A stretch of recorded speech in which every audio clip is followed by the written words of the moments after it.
for use by Garissa University, both for research and for establishing food security for this institution.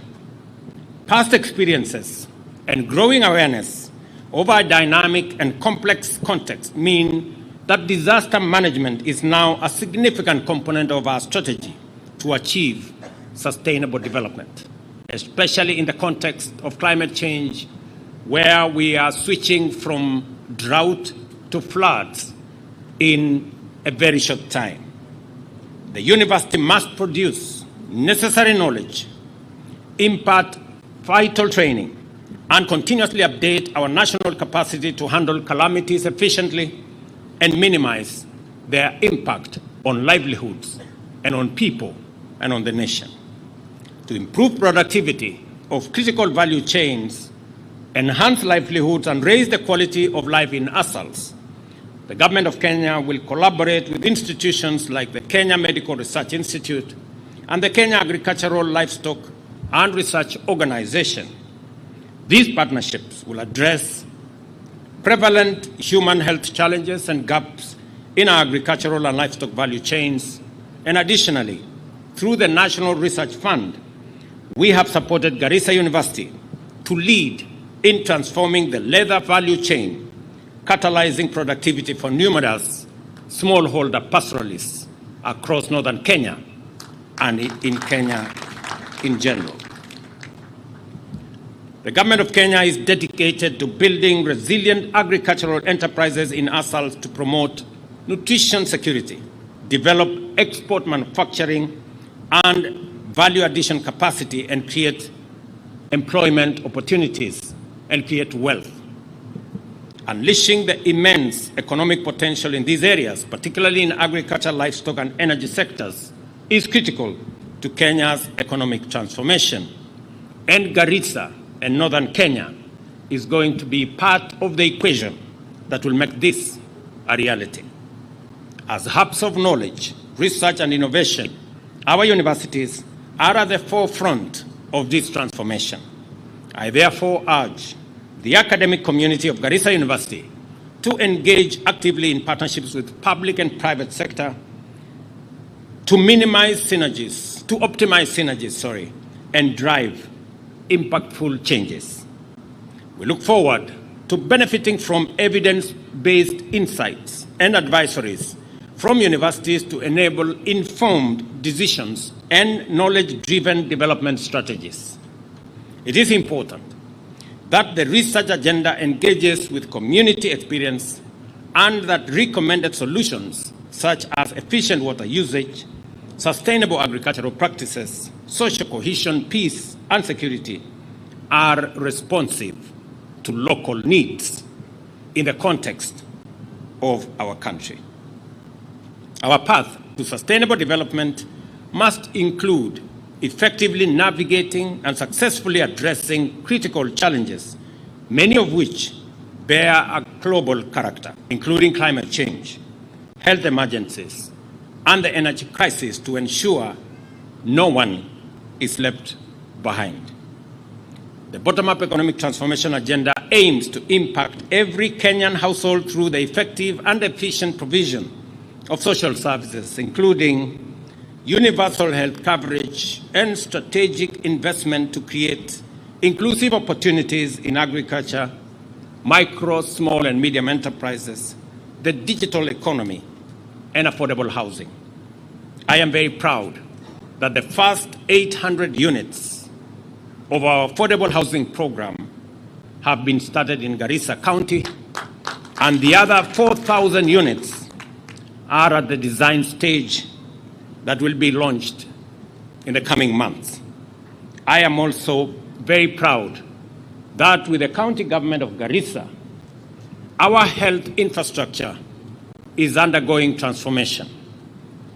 Garissa County has already provided 2,000 community health promoters, and working with the national government, we are rolling out the exercise that will make it possible for every citizen in Kenya to access health care and to benefit from our universal health coverage plan that will ensure that no citizen is left behind in matters of health provision. As we confront these challenges, our universities must seize existing and emerging opportunities to enhance their research capabilities and develop appropriate local solutions, creating employment opportunities for our young people and fostering Kenya's overall competitiveness. I am especially eager to witness innovations, and particularly those that help us combat climate change and enhance resilience, including research and development in drought-tolerant crops and livestock varieties, and the development of low-cost technologies for housing, water purification, and transportation.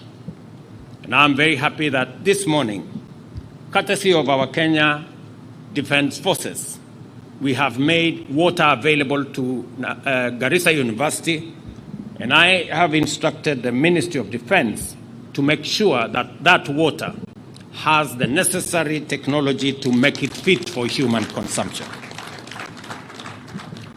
Also this morning, as I had a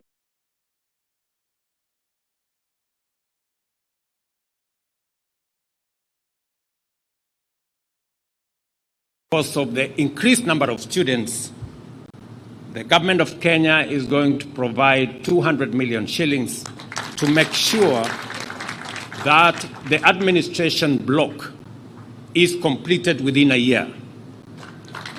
And I have also requested Safaricom, a request they have graciously accepted this morning, to provide another 200 million shillings to complete the tuition block in Garissa University so that our young men and women can have facilities that meet university standards for them to use in their education.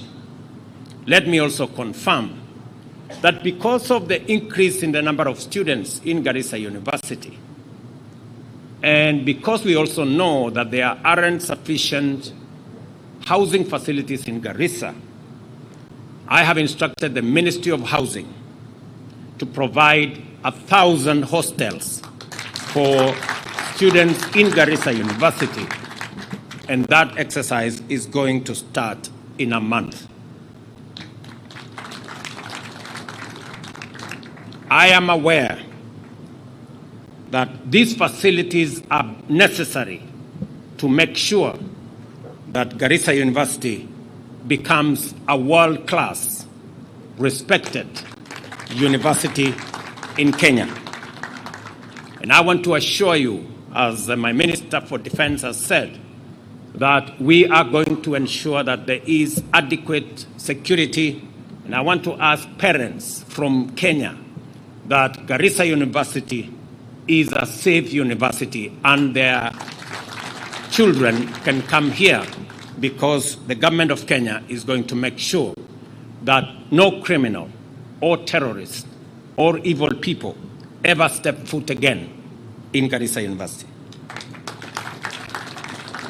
Given this region's tremendous renewable energy potential, I believe Garissa University must also prioritize research, development, and innovation that generate breakthroughs in solar and wind energy solutions. Mr. Vice Chancellor, this is a very prime space for us because the world is looking for solutions in renewable energy, especially in the context of climate change. We just negotiated as a country a $1 billion facility that will use renewable energy in Kenya for us to expand data centers and digital infrastructure that will be used not just by Kenya, but by Africa as a first step, making Kenya a digital country and providing facilities that will put Kenya at the center of the future of digital learning, digital commerce, digital transformation. Let me also confirm that I am proud of the ongoing development at Garissa University, including the construction of the new facilities I have mentioned, to enhance its capacity to undertake its mission. I also applaud the university's campaign to plant 7,000 trees this year, exemplifying its commitment to a sustainable future for Garissa University and for Garissa in general. Further, I commend Garissa University for its historic contribution to enhancing access to higher education, particularly for students from marginalized communities. Garissa University is doing its part in building a more inclusive Kenya. And I want to assure you that we will spare no effort in making sure that we build a truly inclusive Kenya that leaves no village, no sub-county, no county behind, that we are all going to move together. While there is too much to do, I challenge Garissa University to take every opportunity to ensure that its founding vision is fully realized, making education society's ultimate equalizer and a potent multiplier of opportunities. The government has made progress in complementing these efforts through radical interventions under the new university's funding model, significantly increasing our investment in education, and in particular focus on ensuring that education remains inclusive, accessible, and affordable to all. I also want to use this opportunity to commend our Vice Chancellors. I had a meeting with our Vice Chancellors 3 weeks ago, and they briefed me on the implementation of the new university's funding model. And I was very proud that as a people and a government, we made the right decisions. I want to commend parents. I am informed by our Vice Chancellors that 18,000 parents who can afford to pay for the university education of their children did not ask for university scholarships, so that we can make those university scholarships available to children from vulnerable families. That is a great mark of patriotism. When we requested parents who can afford to pay, I am very happy that almost 20% of our university students today have not asked for scholarships. Their parents have paid, making it possible for Government of Kenya to do more for students who come from vulnerable backgrounds, so that we can leave no child, no university student behind because of the status and the financial capacities of their parents. It is our commitment that we want every child to count. I am aware that this year, university chancellors asked me to provide an extra 4 billion shillings this year to cover for the students that are ongoing in the third and fourth years. And I want to confirm that in this year's budget, we have provided an extra 4 billion shillings to make sure that all our students are catered for. Let me also confirm to the education fraternity in Kenya that we are providing 660 billion to cover for the education of all our children in Kenya. And it is because we believe education is the greatest equalizer, and education is the greatest multiplier of opportunities, of access in Kenya. And therefore, we will continuously put our resources in developing our human capital through education, training, and research. And as a result, this year also, we have provided for resources in the budget for transiting our teachers who have been teaching as interns, that we have now provided money for them in the budget to transit them to permanent and pensionable. I am asking our members of parliament who are here to expedite what is in Parliament so that we can transit these very well-deserving teachers who have been teaching for the last 2 years and make them permanent and pensionable.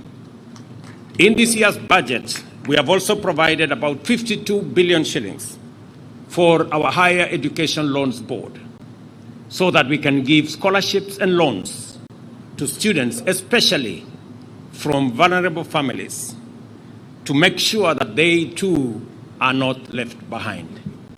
I am asking our members of Parliament that every child in Kenya deserves a chance, and for them to expedite the work they have in Parliament so that we can make these loans and scholarships available to our university students. We have also provided money under our school feeding program to make sure that the many children, especially in arid and semi-arid areas, who cannot go to school because there is no meal at home, that the government of Kenya can provide a hot meal for students and to increase and enhance attendance and retention in school.